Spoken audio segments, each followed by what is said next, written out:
오늘 말씀은 요한계시록입니다. 요한계시록은 로마의 황제 도미시안이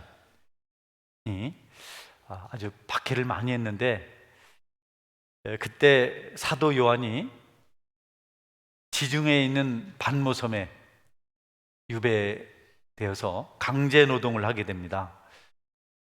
큰 고난 가운데, 고통 가운데 있을 때 주님께서 환상 중에 나타나셔서 사도 요한에게 말씀을 계시하셨는데, 그것을 요한이 기록해서 소아시아 7교회에 보내죠. 여러분, 최초의 수신자, 요한계시록의 최초의 수신자는 소아시아 7교회입니다. 에베소 교회, 서머나 교회, 버가모 교회, 두아디라 교회, 또 사대 교회, 그리고 빌라델피아 교회와 또 라오디게아 교회입니다. 이 라오디게아 교회는 주님의 책망만 받은 교회입니다. 좋은 교회는 아니었죠. 7교회 중에 책망만 받은 교회가 2교회가 있습니다. 라오디게아 교회와 사대 교회가 책망만 받았습니다.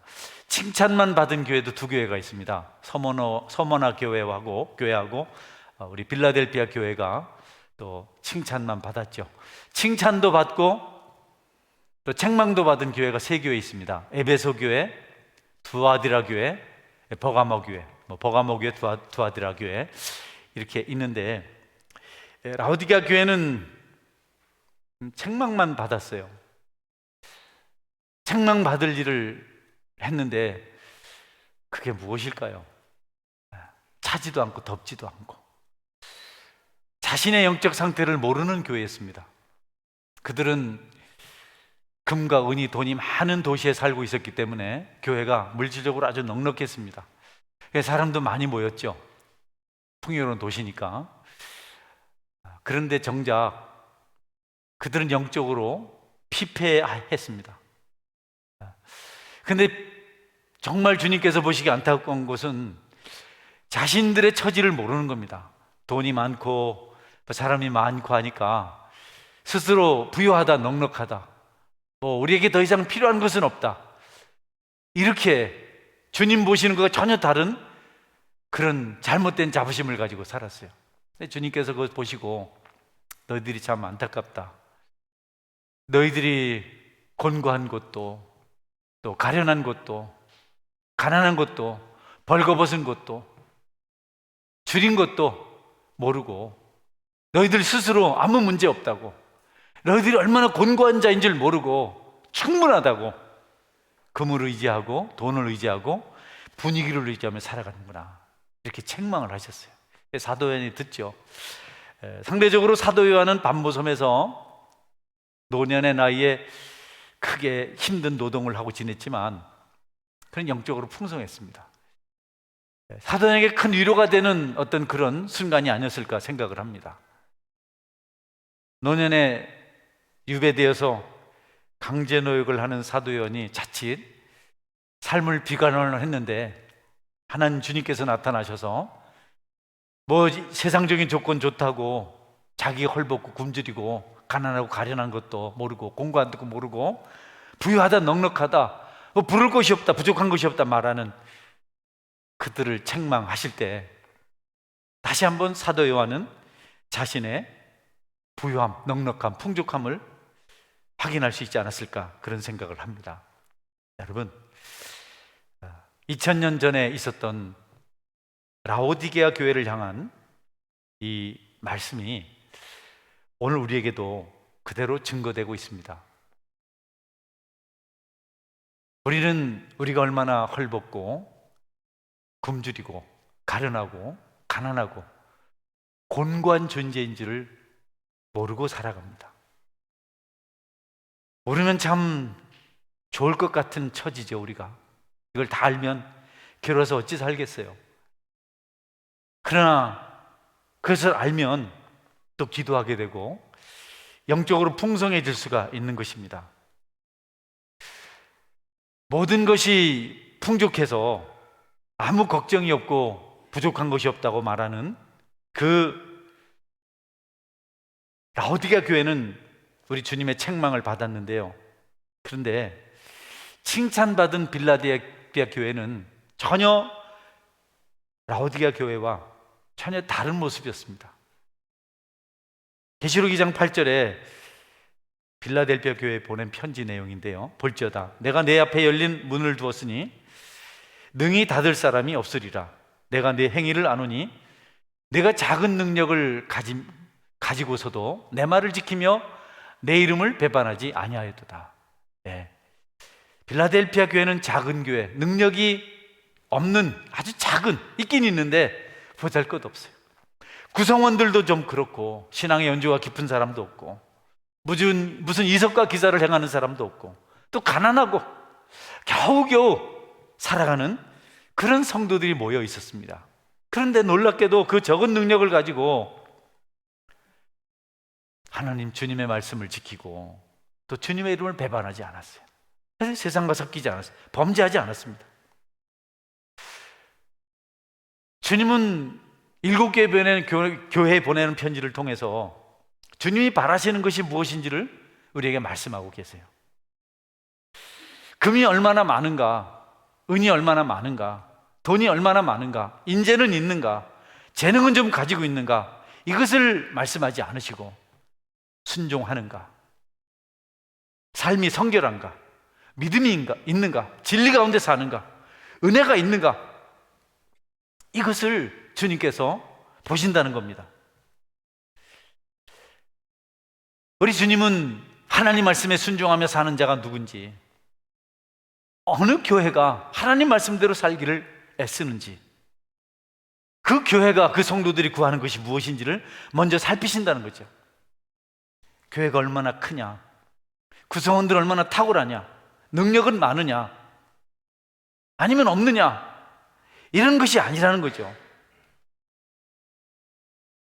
풍족함이 불순종의 원인이 될 수 있는데 그럴 때 주님께서는 지체 없이 책망하셨습니다.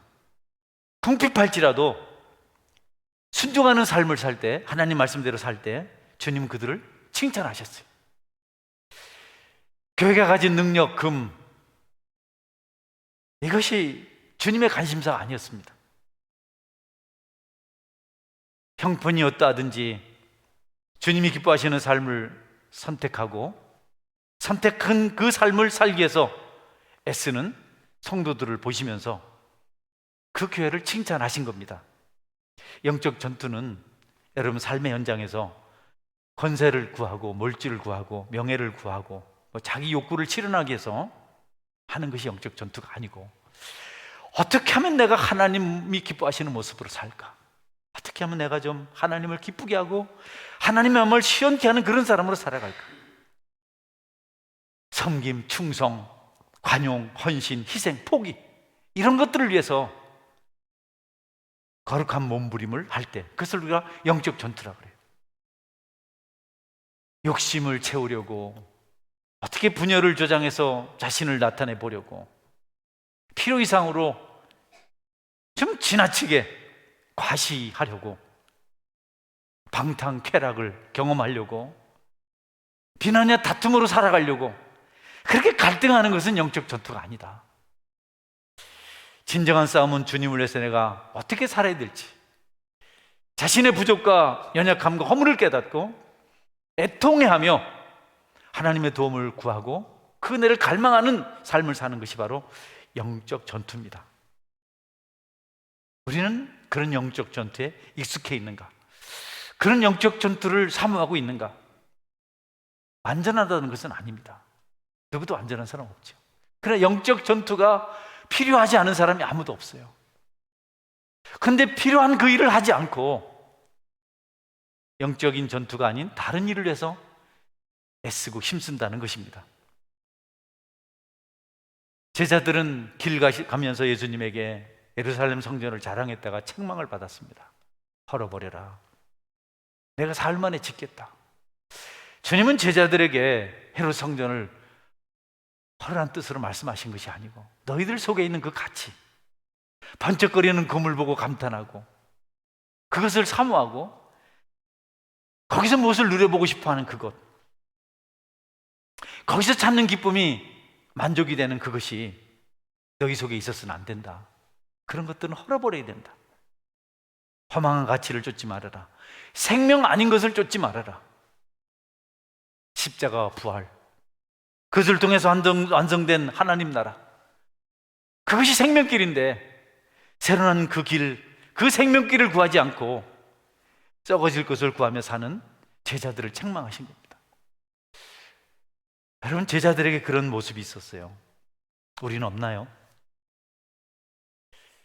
십자가에서 이루어진 생명길에 대해서는 관심이 없고 화려한 헤롯 성전에 관심 있는 그런 모습이 우리의 모습은 아닐지 모르겠습니다. 제자들의 마음에 닦아주신 새 길, 생명의 길, 거기에 주님은 관심이 있었어요.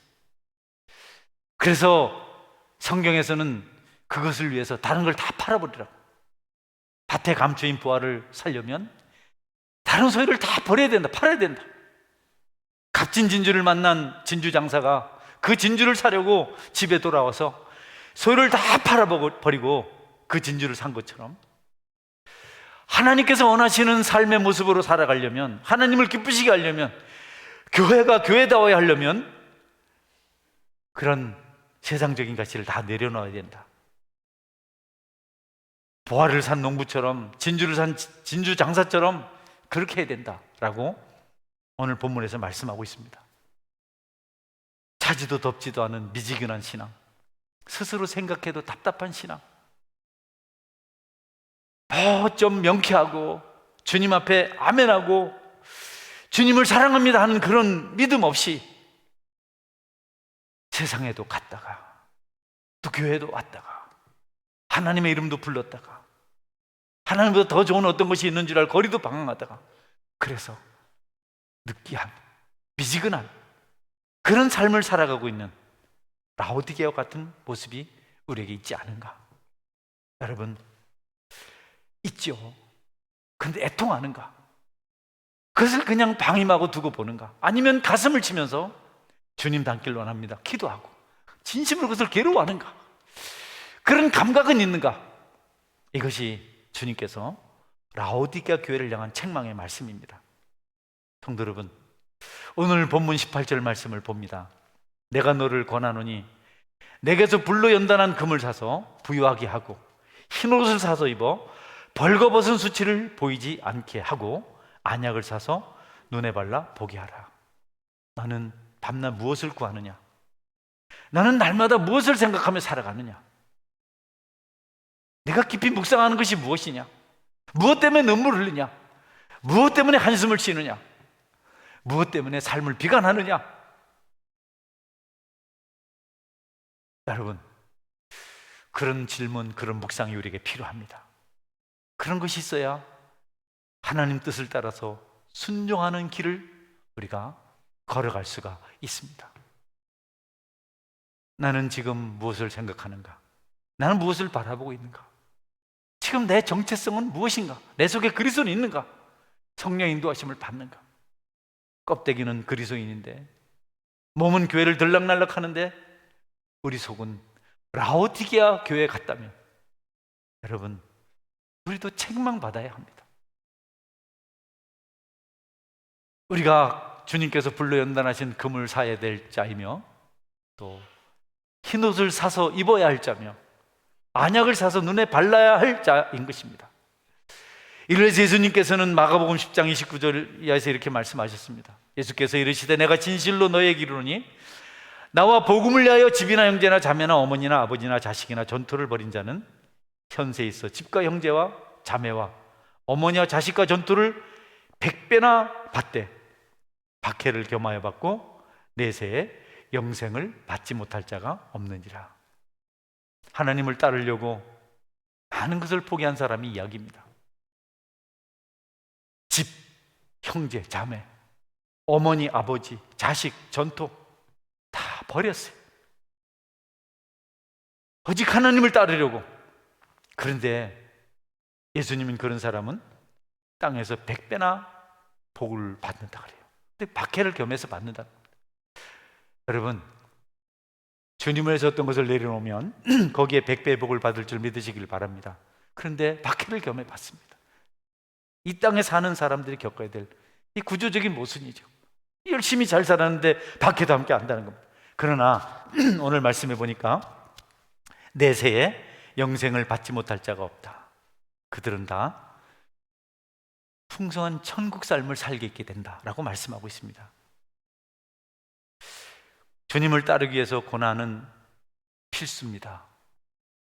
여러분, 마음에 드는 것만 있지 않습니다. 내게 유익만 되지 않습니다. 손해도 있습니다. 희생도 있습니다. 그래도 그 나라를 사모하고 그분 안에서 살려고 우리가 힘쓰고 애쓸 때 하나님의 축복이 임한다는 것입니다. 우리는 그러기에서 우선 먼저 불로 연단한 금을 사고 흰옷을 사서 입어야 하고 안약을 사서 발라야 합니다. 아주 귀한 것들입니다. 하나같이 귀한 것들입니다. 금도 그냥 금이 아니고 우리 예수님께서 친히 불로 연단한 금입니다. 금강석 그 자체는 여러분 금이 아닙니다. 그것을 용광로에 넣어서 재련하고 또 해야 순금이 나옵니다. 그런데 그냥 부황제철 그 용광로 그런 것이 아니고 우리 주님께서 주님의 불로 연단한 금이 있다 그래요. 그것을 주님께 사서 그것으로 너희들이 부유하게 되라 이렇게 말씀하세요. 땅에 있는 금이 아닙니다. 도대체 주님이 친히 주님의 불로 연단하신 금은 뭘까요? 땅에 있는 금 말고 그걸 사서 너희들이 부유하게 되라고 말씀하세요. 욥이 말한 금이 있죠. 그가 나의 가는 길을 오직 그가 아시나니 그가 나를 단련하신 후에는 그가 나를 연단하신 후에는 내가 정금같이 나오리라. 예, 그 정금입니다. 참 신앙인격, 참 성숙한 신앙인, 영적으로 흠가티가 없는 사람. 세상에 있는 금도 귀하지만 주님께 산 그 금, 주님이 재련하신 그 금 치고 때리고 불로 태우고 주님께서 연단하신 그 금, 그 신앙 인격, 그 믿음, 그것을 너희들이 가져야 된다. 여러분, 우리 신앙 인격은 저절로 되지 않습니다. 대가를 지불해야 됩니다. 아파야 합니다. 교회를 다니고 여러분이 신앙인으로 살아가면서 세상에서 핍박이 없을 수가 없어요. 어떻게 마음 아프지 않겠어요? 롯이 소돔성에서 그 의로운 자의 마음을 상했다. 우리 마음 상하는 일이 많습니다.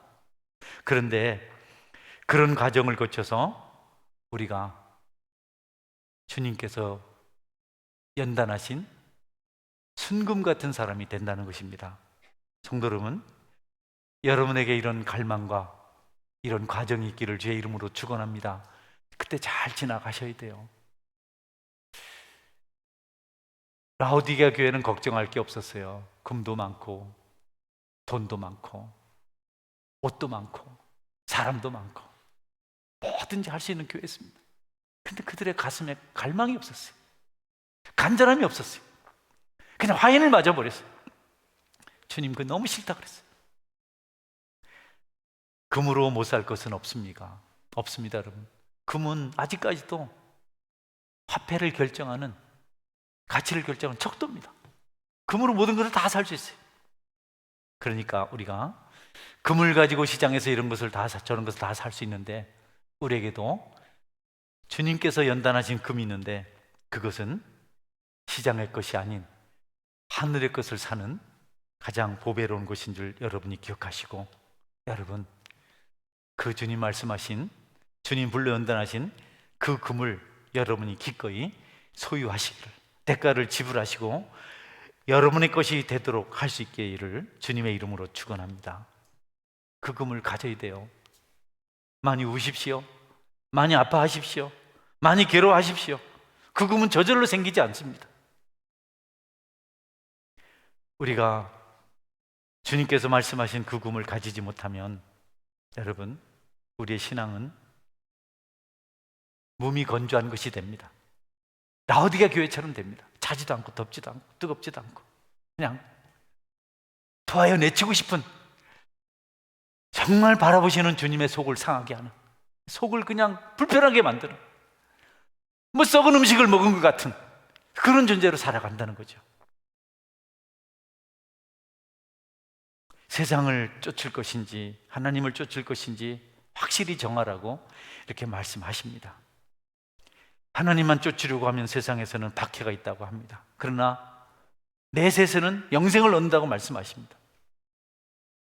시간도 재물도 명예도 세상 즐거움도 기꺼이 버리고 천국을 소유한 백성으로 살아갈 수 있어야 한다고 말씀하십니다. 아직 기회가 있습니다. 아직 때가 있습니다. 지금 우리는 잘못된 항해를 하고 있습니다. 빨리 키를 돌려서 방향을 바꾸지 않으면 우리는 파선합니다. 난파됩니다. 암초에 부딪혀서 산산조각 나든지 끝을 알 수 없는 폭포에서 떨어져서 물에 휩쓸려 가든지 지금 이제라도 눈물 쏟고 가슴을 치며 우리가 회개하지 않으면, 리턴하지 않으면 우리는 멸망하고 맙니다.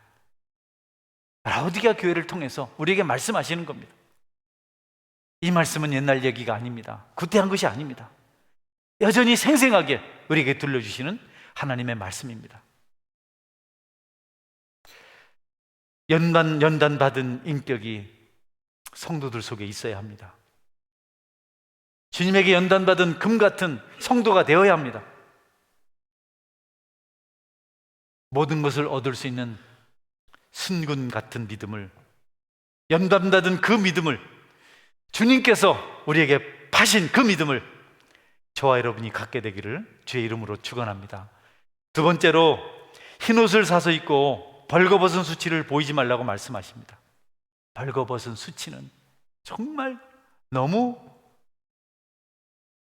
경험하기 싫은, 참 두려운 것이죠.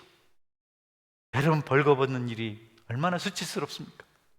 만인 앞에 벌거벗는 얼마나 수치스럽습니까? 아담과 하와가 에덴 동산에서 타락한 이후에 우리는 죄를 가지게 되었습니다. 이 죄는 벌거벗은 것 같은 수치를 우리에게 가져다 줍니다. 여러분, 우리가 죄를 지으면요, 수치를 느낍니다. 그래서 죄 지은 사람들은 그 수치를 가려보려고 애를 씁니다. 수갑에 수건을 말고 얼굴에 마스크 쓰고 검은 안경 쓰고 또 모자까지 눌러 쓰고, 그것도 부족해서 겉옷으로 이렇게 눈만 내놓고 뒤집어 쓰고, 어쨌든 그 수치를 가려보려고. 죄가 그렇게 수치스러운 일인데, 여러분, 사람들은 그 수치를 감추려고 거짓말하죠. 나 안 그랬어요. 또 그 죄를 목격한 사람을 죽이기도 하고 돈으로 매수하기도 합니다. 얼마나 발버둥 치는지 모릅니다. 그렇다고 해서 그 수치가 가려지지 않습니다. 예수님께서 우리가 그 수치를 가릴 수 있도록 완벽한 의복을 마련하셨습니다. 죄를 용서하고 허물의 가려움을 받을 수 있는 길을 열어놓으셨습니다. 우리가 십자가에서 죽으신 예수님을 믿을 때 예수님은 우리에게 흰옷이 되시며 그분은 우리의 모든 수치를 해결하시고 허물을 덮어내십니다. 여러분도 예수님을 믿을 뿐 아니라 죄 중에 있는 자들에게 예수님을 증거하셔서 복음으로 그들이 죄로부터 수치를 겪지 않고 죄를 이겨내고 승리하는 자가, 승리하며 살아가는 자 될 수 있도록 여러분이 그 일을 감당하시기를 주님의 이름으로 축원합니다. 여러분, 예수님만이 벌거벗은 우리의 수치를 보지 않게 해주십니다. 모든 인간에게 죄가 있습니다. 죄 없는 사람 없습니다. 죄 이야기하면 기분 나빠요. 특별히 내가 지은 죄를 얘기하면 정말 기분 나빠요. 괘씸해요. 그것을 드러내다니 수치심을 일으킵니다. 그래서 죄를 정당화하려고 오브 액션을 하죠. 동성애하는 사람들이 커밍아웃 하잖아요. 안 되니까. 숨어도 안 되고 뭐 억제도 안 되고, 그러니까 그냥 죄를 짓겠다고 우리는 죄인이라고 나왔어요. 우린 유전입니다. 뭐 이렇게 말하면서. 그래도 여러분, 그런다고 수치가 사라지잖아요. 여전히 수치롭습니다. 어떤 방법으로 미화를 해도 죄는 죄입니다. 그런데 주님의 옷이 있다면, 예수님의 십자가 공로가 있다면, 그분의 보혈의 피가 있다면 우리 죄가 씻겨지고 죄를 감당하고 이겨낼 수 있는 성령의 사람이 될 수 있습니다. 주님은 우리에게 그 옷을 사서 입으라고 말씀하십니다. 여러분, 영성이 깊어지면 죄가 우리를 어떻게 하지 못해요. 우리가 영성이 깊어지면 오히려 죄를 향해서 영향력을 행사할 수 있습니다. 그런데 영성이 없으면 우리가 죄에 얽매여서 억울하고 서운하고 분통 터지고 살만 나지 않고 답답하고 의심 가고, 주님의 흰 옷을 입으면 우리가 능히 모든 것을 이겨낼 수가 있어요. 관용할 수 있어요. 사랑할 수 있어요. 바른 길로 인도할 수 있어요. 에레미야 50장 20절 말씀입니다. 여호와의 말씀이니라. 그날 그때는 이스라엘의 죄악을 찾을지라도 없겠고 유다의 죄를 찾을지라도 찾아내지 못하리니 이는 내가 남긴 자를 용서할 것입니다. 여러분에게 흰 옷이 있어서 이런 은혜가 임하기를 주의 이름으로 축원합니다. 이건 씻어내는 어떤 돌을 닦는 문제가 아닙니다. 은혜가 임하면 그 흰 옷의 역사가 나타나면 우리 속에 죄책이 아닌 기쁨이 임하게 되는 겁니다. 이게 능력이죠. 비밀한 것입니다. 하나님 일이 다 그렇습니다. 우리가 이해하지 못하고 우리가 납득하지 못할 일들이 하나님께서 하시는 것 속에 있습니다. 우리는 그 옷을 입어야 합니다. 마땅히 그것을 위해서 땅에 있는 모든 것들을 팔아치우고 보화를 사야 하고 진주를 사야 합니다. 혹자는 그 옷이 두 겹으로 되어 있다고 말합니다. 그 흰 옷은 한 겹은 주님의 십자가 보혈로 이루어진 것이고 다른 한 겹은 우리 속에 내주하시는 성령님의 은혜로 이루어진 것이라고 말합니다. 우리의 죄가 예수님에게 전가되는 첫 번째 겹, 흰옷. 우리 속에 마음속에 자정하게 계셔서 우리가 죄로부터 싸워 이길 수 있도록 하는 성령님의 능력, 두 번째 겹. 이렇게 두 겹으로 되어 있다고 합니다. 신학적으로 특별히 문제가 없긴 하지만 그럼에도 불구하고 혹시 그럴 수 있으면 여러분 그래도 받아들이십시오. 우리가 그 두 겹의 흰옷 때문에 이 땅에서 흰옷을 입고 사람들 앞에서 당당하게 살아갈 수가 있습니다. 그런 존재가 될 수 있습니다. 할렐루야. 흰옷을 입어야, 여러분이 죄책에 시달리고 괴로우면 흰옷을 입어야 합니다. 주님의 은혜를 덧입어야 합니다. 그리고 또 한 겹으로 우리가 심판대 앞에 섰을 때 보좌에 앉으신 우리 하나님께서 우리의 죄를 심판하려고 할 때 주님의 보혈, 그 은혜가 우리로 하여금 예수님 앞에, 하나님 앞에, 심판자 앞에 합당한 자로 여김을 받을 수 있도록 만들어 줍니다. 그러니 여러분이 십자가 보혈을 의지하고 성령님 충만을 날마다 구하며 살아갈 때 여러분 그 은혜가 우리를 땅에서도 천국에서도 구원받은 자로, 당당한 자로, 합당한 자로 여김을 받게 만들어 줍니다. 이 수치를 가리는 옷은 아무 데서나 팔지 않습니다. 이 거룩한 옷을 파시는 분은 예수님밖에 없습니다. 그래서 우리가 예수님에게 구해야 됩니다. 다른 무엇으로도 이 옷을 살 수가 없습니다. 그 옷은 진짜이기 때문에 오직 십자가 은혜로 그분의 피공로로 살 수 있습니다. 여러분 구하십시오. 십자가의 감동을 경험하십시오. 여러분 속에 십자가의 보혈이 흐르도록 하십시오. 라오디게아 교회는 그게 없었어요. 보혈이 없었습니다. 상식적이고 논리적이고 자기 경험이고 세상 풍조고 그랬습니다. 주님이 그것이 너무 싫었습니다. 특별히 도덕적으로 나쁜 짓을 했는가 모르겠지만 주님은 그것을 말하지 않고 너희가 너무 미지근하다, 너희들이 너희 형편을 모른다. 우리 주님의 옷은 말라버릴 나뭇잎으로 만든 것이 아닙니다. 쉽게 닳아 없어질 실이나 눈속임을 하는 기만하는 그런 실로 짠 옷이 아닙니다. 주님이 친히 만드신 의복은 우리를 포근하게 하고 우리의 수치를 영원히 가리는 바로 그런 것입니다. 여러분에게 성령의 감동이 있어서 그 옷을 사모하고 그 옷을 입고 영원히 자유하고 따라서 여러분의 삶도 풍성해질 수 있기를 주님의 이름으로 축원합니다. 이것을 위해서 기도해야 합니다. 이것을 위해서 몸부림쳐야 합니다. 여러분의 상태가 미지근한 것을 그냥 두지 마십시오. 찢겨서 상해서 여러분이 피폐한 자가, 눈이 먼 자가 되고 말 것입니다.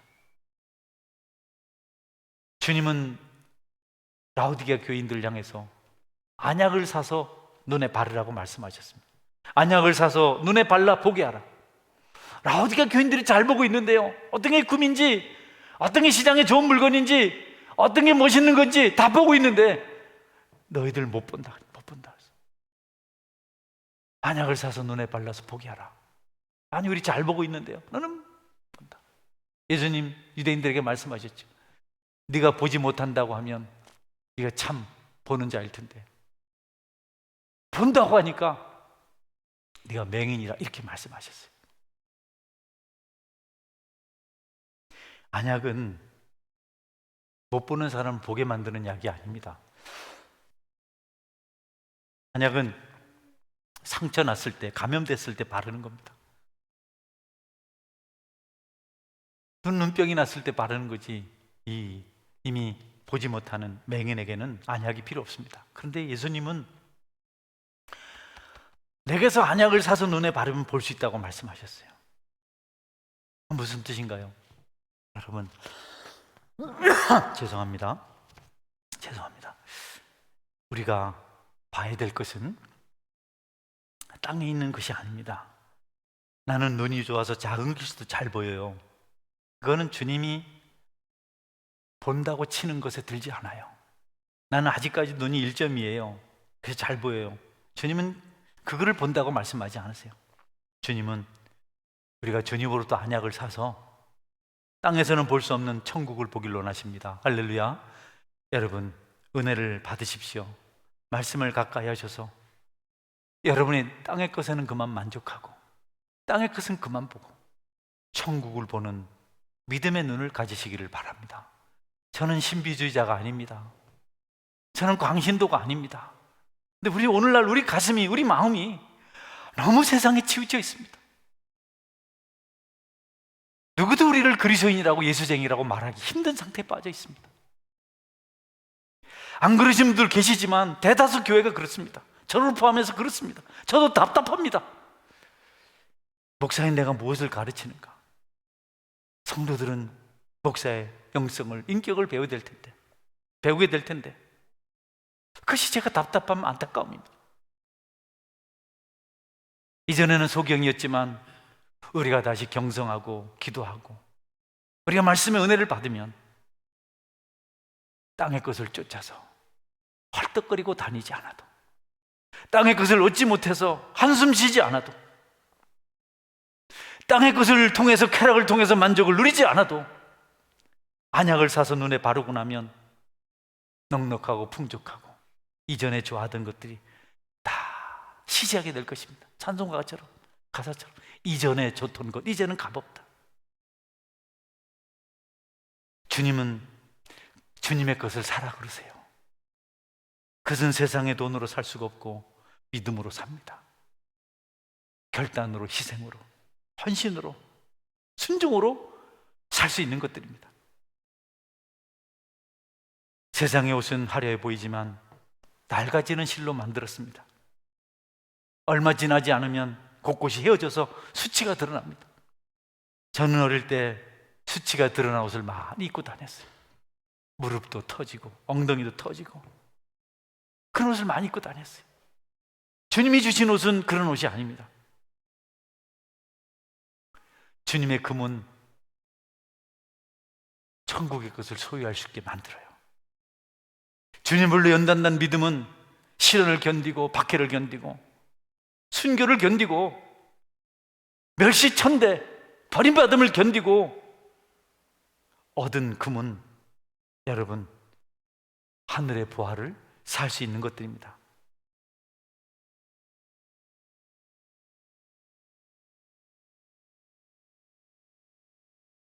주님은 우리에게 가장 좋은 것을 주시겠다고 하십니다.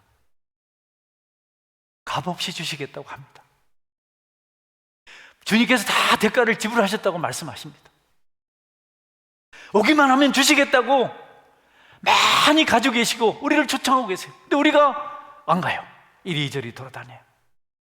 기도의 자리에 오지 않아요. 말씀 앞에 무릎 꿇지 않아요. 예배 사모하지 않아요. 그냥 오면 값없이 파시겠다고 말씀하세요. 주시겠다고 그러세요. 이사야서 55장 1절 2절인데요. 오라 너희 목마른 자들, 모든 목마른 자들아 물로 나오라. 돈 없는 자도 오라. 너희는 와서 사 먹되 돈 없이 값없이 와서 포도주와 젖을 사라. 너희가 어찌하여 양식 아닌 것을 여운을 달아주며 배부르게 하지 못할 것을 위하여 수고하느냐. 내게 듣고 들을지어다. 그리하면 너희가 좋은 것을 먹을 것이며 너희 자신들이 기름진 것으로 즐거움을 얻으리라. 이것을 얻지 않으면 어떻게 세상을 이기겠습니까? 이것이 우리에게 없으면 어떻게 우리가 우리 속에 찾아오는 죄의 유혹을 물리칠 수 있겠습니까? 하나님이 짐승을 잡아서 피 흘리지 않았으면, 가죽옷을 만들지 않았으면 아담과 하와가 어떻게 수치를 가릴 수 있었겠어요? 주님에게 금을 구하지 않으면, 주님에게 옷을 구하지 않으면, 주님에게 안약을 구하지 않으면 우리는, 여러분, 이 세상에서 그리스도인이 마땅히 누려야 될 특권과 축복을 누리지 못합니다. 수고가 다 헛방입니다. 가장 불쌍한 사람입니다. 불신자들은 육체의 낙이라도 누리며 살지만 성도들은 그러지도 못하고, 그러니 어떤 일이 생겨도 주님의 순금을 얻어야 하고 흰옷을 얻어야 하고 안약을 얻어야 합니다. 수술하지 않아도 바르기만 하면 되는 그런 약을 가지고 우리로 하여금 천국을 보게 하시겠다, 마음을 깨끗하게 하시겠다는 겁니다. 마음이 청결한 자는 복이 있나니 그가 하나님을 볼 것이며, 여러분이 연단받고 주님이 주시는 안약을 발라서 마음이 깨끗해지고, 그래서 하나님을 보는 축복의 사람이 될 수 있기를 바랍니다. 할렐루야. 하나님 있습니다, 하나님 계십니다 하면서 경험 못하잖아요.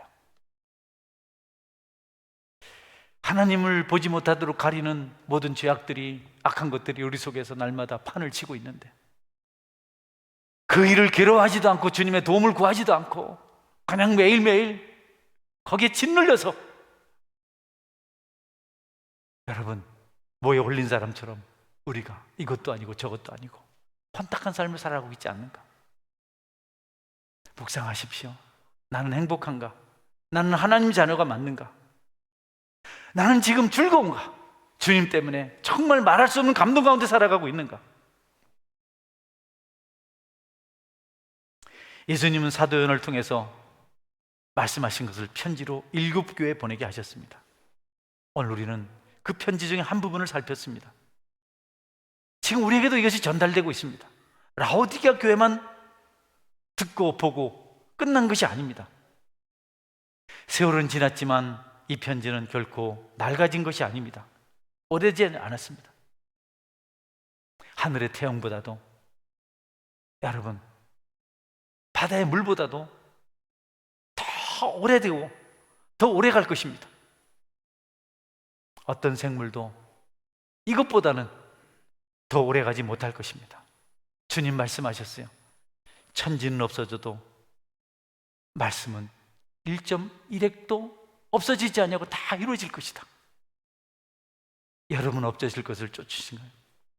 태양신을 왜 섬기지 말라 합니까? 없어질 것입니다. 우상을 왜 섬기지 말라 합니까? 없어질 것입니다. 그런 하나님 말씀은, 그분은 영원하십니다. 말씀을 따라서 주님이 불로 연단하신 금을 여러분이 사십시오. 연단 받는 믿음을 여러분이 가지시기를 주의 이름으로 축원합니다. 욥과 같이 될 수 있기를 바랍니다. 조금만 어려우면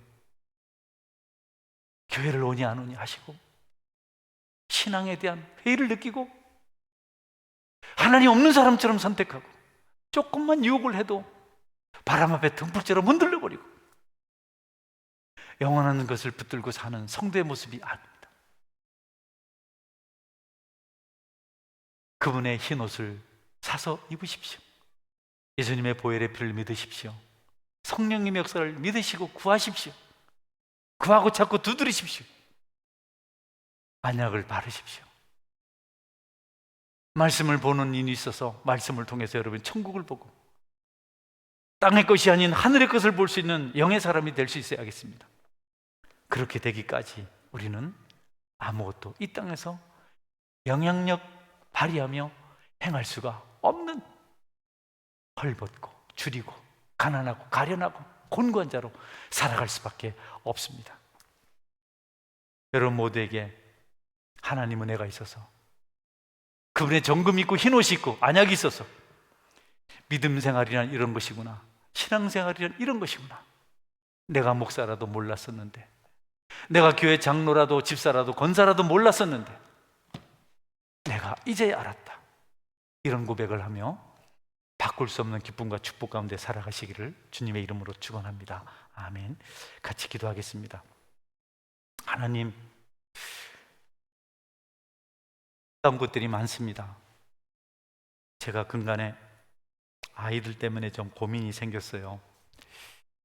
이제 뭐 취직도 하고 했는데 참 아버지로서 역할이 참 무력하다, 이런 생각을 합니다.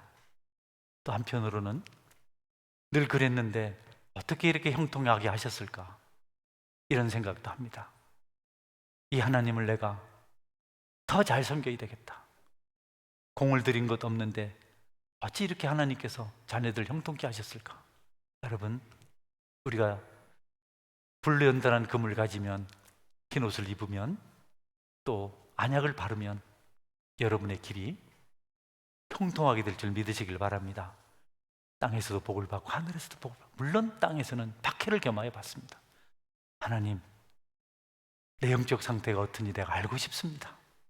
내가 라오디가 교인처럼 차지도 덥지도 않는 미지근하고 토하여 버릴 것 같은 그런 상태는 아닙니까? 세상도 조금하고 하나님도 조금하고 절대 섞일 수 없는 걸 섞으려고 하지 않습니까? 그건 있지는 않습니까? 그런 부분이 있으면 여러분, 이 시간 애통한 마음으로 회개하십시오. 차든지 덥든지 하는 그런 믿음을 갖게 해달라고 함께 기도했으면 좋겠습니다. 같이 기도하겠습니다. 전능하신 하나님,